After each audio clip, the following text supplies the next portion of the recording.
20व्या शतकातील आधुनिक जगतातील जे 3 बोधिसत्व आहेत त्या अनुषंगाने आपण माहिती पाहण्याचा प्रयत्न करत आहोत. काल आपण पूज्य देवमित्र अनागारिक धर्मपाल यांच्याविषयी ऐकलेलं आहे. आज आपण परमपूज्य बोधिसत्व डॉक्टर बाबासाहेब आंबेडकर यांच्या जीवनाविषयी आपण माहिती पाहणार आहोत आणि उद्या पूज्य वर्गेन संघरक्षितजी यांच्याविषयी माहिती पाहू. प्रवचन सुरू करण्यापूर्वी जर आपण बौद्ध इतिहासाकडे पाहण्याचा प्रयत्न केला, बौद्ध इतिहास अनेक लोकांनी वाचलेला आहे, अनेक लोकांनी ऐकलेला आहे, त्यावर चिंतन केलेलं आहे. तर बौद्ध धम्माचा इतिहास हा मानवी रत्नांनी प्रकाशित केलेला आहे. बौद्ध संप्रदाय हा एक प्रकारे मानवी रत्नांची एक शृंखला आहे. जेवढे मानवी रत्न बौद्ध परंपरेने दिलेत तेवढे रत्न कदाचित इतर कुठल्याही परंपरेने दिले नसावे.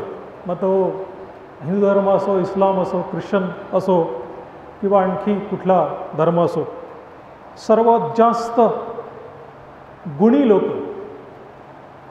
सर्वात जास्त मानवी रत्न बौद्ध परंपरेमध्ये निर्माण झालेले आहेत.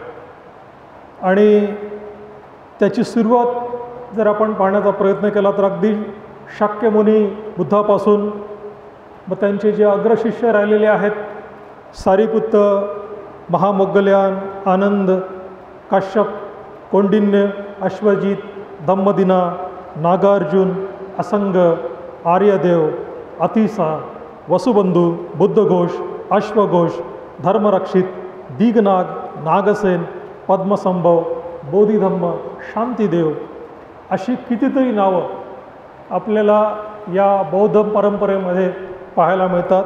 आणि ही सर्व लोक एकापेक्षा एक सरस होती. यापैकी काही लोकांना दुसरा तिसरा बुद्ध म्हणण्यात आलेला आहे. आणि ह्या लोकांनी संपूर्ण मानवी समाज, संपूर्ण मानवता जणू काही प्रकाशित केलेली आहे. एवढेच नव्हे तर बौद्ध धर्म ज्या ज्या देशात गेला, ज्या ज्या परंपरेमध्ये गेला, मग तो तिबेट असो, चीन असो, जपान असो, कोरिया असो, मंगोलिया असो, थायलंड असो, श्रीलंका असो, ब्रह्मदेश असो, तर त्या परंपरेला सुद्धा बौद्ध धर्माने समृद्ध केलं आणि तिथेही मानवी रत्नांची ही शृंखला निर्माण केली. जर इतिहास आपण वाचण्याचा प्रयत्न केला तर गेल्या 2562 वर्षांमध्ये अनेक अर्हत बोधिसत्व होऊन गेलेले आहेत.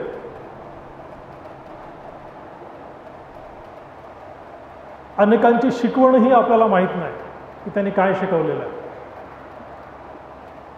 आजच्या आधुनिक युगात 20व्या आणि 21व्या शतकाचा जेव्हा आपण विचार करतो तर या 2 शतकामध्येही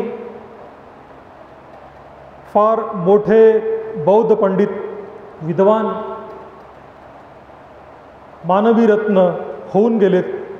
त्यामध्ये ज्यांचा आपण विचार करत आहोत, पूज्य अनागारिक देवमित्र धम्मपाल, डॉक्टर बाबासाहेब आंबेडकर, वर्गेन संघरक्षितजी यांच्याविषयी आपण या शिबिराच्या माध्यमातून माहिती पाहत आहोत.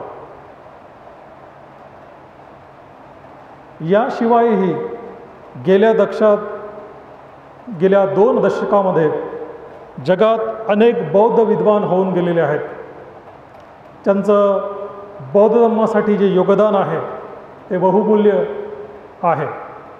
त्यापैकी Rhys Davids, Lama Govinda, Alexandra David Neel, D T. Suzuki, Dalai Lama, Jagdish Kashyap, Bhadantanand Kausalyayan, Rahul Sankrityayan, Nanamoli, Bhikkhu Bodhi, Nyanatiloka, Jamyang Khyentse, Dilgo Khyentse, Dardo Rinpoche, Dudjom Rinpoche, Kachu Rinpoche, Thich Nhat Hanh इत्यादी अनेक लोक आहेत की ज्या लोकांनी गेल्या 2 शतकामध्ये बौद्ध धम्माच्या प्रचाराच्या दृष्टिकोनातून, मानवतेच्या सेवेच्या दृष्टिकोनातून खूप मोठं योगदान दिलेलं आहे. आपण ज्या 21व्या शतकामध्ये आहोत, तर या 21व्या शतकामध्ये सुद्धा ह्या लोकांचा एक मोठा प्रभाव किंवा यांनी बौद्ध धम्माच्या साहित्यानं, भगवान बुद्धाच्या विचारांनी या लोकांनी हे दशक प्रकाशित केलेलं आहे. यांच्याविषयी बोलायचं झाल्यास प्रत्येकाविषयी कितीतरी प्रवचन देणं शक्य आहे. म्हणजे हे यांचं जीवन आणि कार्य एवढं मोठं आहे की प्रत्येकाविषयी बोलायला गेल्यास कदाचित आपलं जीवन संपेल, पण हे या लोकांविषयी माहिती कदाचित संपणार नाही. आज आपण डॉक्टर बाबासाहेब आंबेडकरांचे जीवन आणि त्यांचे कार्य याविषयी चिंतन करणार आहोत, याविषयी माहिती पाहणार आहोत. परमपूज्य बोधिसत्व डॉक्टर बाबासाहेब आंबेडकरांचं कार्य हे आपल्यासाठी काही नवीन नाही. अगदी लहानपणापासूनच आपण त्याविषयी ऐकलेलं आहे, त्याविषयी चिंतन केलेलं आहे, वाचलेलं आहे. काही लोकांनी प्रत्यक्ष त्यांचं जीवन अनुभवलेलं आहे. त्यांच्या जीवन आणि कार्याचा जर आपण विचार केला तर त्यांच्या जीवनाला अनंत पैलू आहेत. एक बहुआयामी व्यक्तिमत्व असं त्यांचं व्यक्तिमत्व होतं. जगात जी काही मोजपट्टी असेल ती मोजपट्टी कदाचित कमी पडेल एवढं गुणी असं व्यक्तिमत्व या महामानवाचं होतं. आणि म्हणून जेवढी काही विशेषणं डॉक्टर बाबासाहेब आंबेडकराला आपण लावण्याचा प्रयत्न केला ती सारीच विशेषणं कमी पडतील. एवढं उत्तुंग पर्वतासारखं व्यक्तिमत्व त्यांचं होतं. आणि म्हणून त्यांना जर आपल्याला काही विशेषण लावायचं असेल किंवा त्यांच्या जीवन आणि कार्याला समर्पक म्हणून कुठली आपल्याला उपाधी द्यायची असेल तर बोधिसत्वाशिवाय दुसरी जी उपाधी, जी उपमा आपण देऊ शकत नाही. आणि म्हणून डॉक्टर बाबासाहेब आंबेडकरांना आपण बोधिसत्व म्हणतो. इथे काही जाणकार लोक बसलेले आहेत.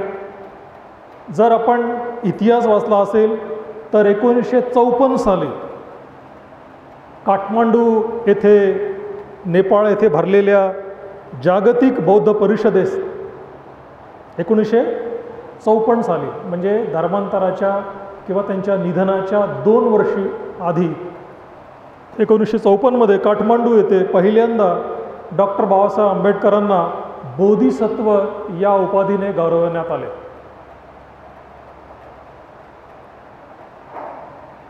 आज जर आपण पाहण्याचा प्रयत्न केला तर अगदी सहजपणे आपण बाबासाहेबांना बोधिसत्व म्हणतो. आणि बोधिसत्व म्हणजे नेमकं काय हे काही प्रमाणात आपल्याला माहीत आहे. पण आजपासून 30 वर्षापूर्वी, 40 वर्षापूर्वी जर आपण विचार केला तर फार कमी लोक बाबासाहेबांना बोधिसत्व म्हणून म्हणत असत. मी त्रिरत्न बौद्ध महासंघाचं मोठं पुण्यानुमोदन करतो की त्रिरत्न बौद्ध महासंघामुळे नवी बौद्ध संस्कृती, नवे शब्द प्रचलित झाले. मग ते शरणगमन असो, प्रतिज्ञाबद्धता असो, त्यापैकी बोधिसत्व हा सुद्धा शब्द विशेषत्वानं आपण डॉक्टर बाबासाहेब आंबेडकरांच्या महतीसाठी, त्यांच्या गुणासाठी, त्यांच्या कार्यासाठी आपण वापरत असतो. आणि तेव्हापासनं म्हणजे 30-40 वर्षापासून, जेव्हापासून त्रिरत्न बौद्ध महासंघ भारतात आहे, तेव्हापासून आपण सातत्यानं डॉक्टर बाबासाहेब आंबेडकरांना बोधिसत्व म्हणून संबोधित आलेलो आहोत. आपणास ठाऊक असेल की पूज्य उ. चंद्रमणी यांनी बाबासाहेब आंबेडकरांना बौद्ध धर्माची दीक्षा दिली 14 ऑक्टोबर 1956ला. पूज्य चंद्रमणी म्हणत असत की माझ्यापेक्षा माझा शिष्य मोठा आहे याचा मला मोठा अभिमान आहे. पूज्य चंद्रमणी हे बर्मा येथून आलेले भिक्खू होते आणि त्यांचेही बौद्ध धर्माच्या दृष्टिकोनातून मोठे योगदान आहे. ते जरी बर्माहून आलेले होते तरी ते त्यांचं वास्तव्य कुशीनगर किंवा कुशीनारा ज्याला आपण म्हणतो तिथे ते राहत असत आणि धम्म आणि सामाजिक कार्य करीत असत.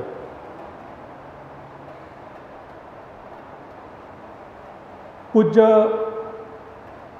चंद्रमणी यांच्याबद्दल आपल्याला खूप काही माहीत नाही, परंतु मी गेल्या काही दिवसात त्यांच्याविषयी वाचत होतो तर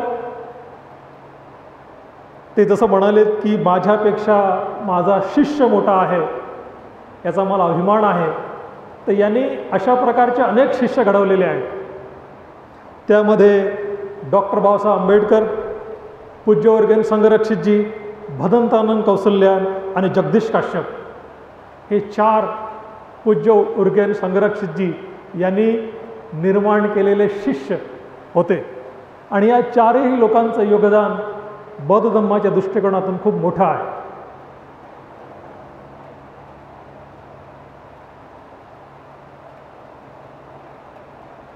डॉक्टर बाबासाहेब आंबेडकरांच्या जीवनाचा आणि त्यांचा कार्याचा जर आपण विचार केला, एक बोधिसत्व म्हणून त्यांच्या जीवनाचा विचार केला तर त्यांचे जीवन व कार्य ही त्याची प्रचिती आहे. आपण असं वाचलेलं आहे की भगवान बुद्ध हे संबोधी प्राप्तीपूर्वी बोधिसत्व होते, अथवा जातक कथामधून आपण बोधिसत्वाच्या कथा ऐकलेल्या आहेत. बोधिसत्व कशा प्रकारे सर्वोच्च आचरण करतो, बोधिसत्व कशा प्रकारे ज्याला पारमिता म्हणतात त्याचं आचरण करतो, याविषयी आपण वाचलेलं आहे, ऐकलेलं आहे. परंतु खऱ्या अर्थाने बोधिसत्व कसा असतो व तो कसा जगतो याचं वास्तविक दर्शन आपणास डॉक्टर बाबासाहेब आंबेडकरांच्या जीवन आणि कार्यामुळे आपल्याला सहजपणे कळते. डॉक्टर बाबासाहेब आंबेडकरांमुळेच बोधिसत्व ही संकल्पना आधुनिक काळात अधिक जिवंत होऊ शकलेली आहे.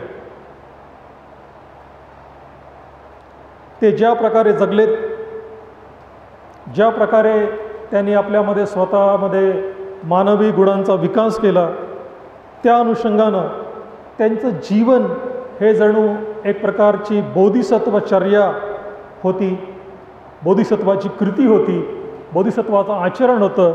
या दृष्टिकोनातून आपण पाहू शकतो. बौद्ध साहित्यात 4 प्रकारचे लोक सांगण्यात आलेले आहेत. म्हणजे जगामध्ये जेवढेही लोक आहेत, इथे बसलेले लोक आहेत, तुम्ही, मी, ह्या सर्व लोकांना, या सर्व लोकांचं वर्गीकरण जर आपण करण्याचा प्रयत्न केला तर या 4 प्रकारात आपण सर्वजण येऊ शकतो.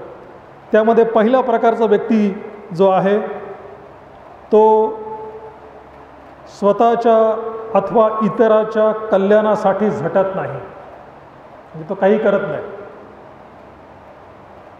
अगदी निरुपयोगी आळशी प्रकारचा असा व्यक्ती असतो की या पहिल्या प्रकारचा व्यक्ती जो स्वतःच्या अथवा इतराच्या कल्याणासाठी झटत नाही.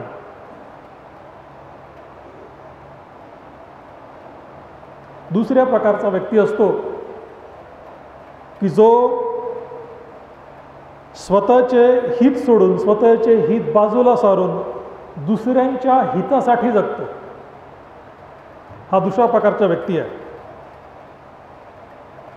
तिसऱ्या प्रकारचा व्यक्ती हा केवळ स्वतःच्या हितासाठी जगतो, दुसऱ्यांच्या हितासाठी नाही. केवळ स्वतःचं कल्याण माझ्या पदरात जास्तीत जास्त येऊ दे असा विचार करतो आणि अशा प्रकारचे लोक आपण सर्वत्र पाहत असतो. चौथ्या प्रकारचा व्यक्ती असतो तो स्वतःच्या बरोबरच इतरांच्या हितासाठी इतरांच्या कल्याणासाठी झटत असतो, त्यासाठी कार्य करतो.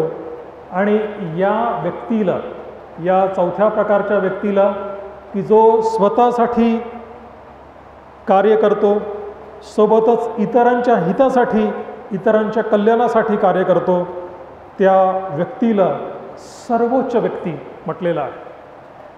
मग आपण विचार केला पाहिजे की आपण कुठल्या प्रकारच्या कॅटेगरीमध्ये वर्गामध्ये येतो. मला अपेक्षा आहे की इथे बसलेले बहुतेक लोक थोड्याफार प्रमाणात का होईना ह्या चौथ्या प्रकारामध्ये येतात. जरी आपण बाबासाहेबासारखे मोठे बोधिसत्व नसलो तरी आपण स्वतःसाठी कार्य करतो, स्वतःला परिवर्तित करण्यासाठी कार्य करतो आणि इतरांच्या कल्याणासाठी कार्य करतो. यालाच बौद्ध धम्माच्या भाषेमध्ये, बौद्ध संप्रदायामध्ये बोधिसत्व म्हटलेलं आहे.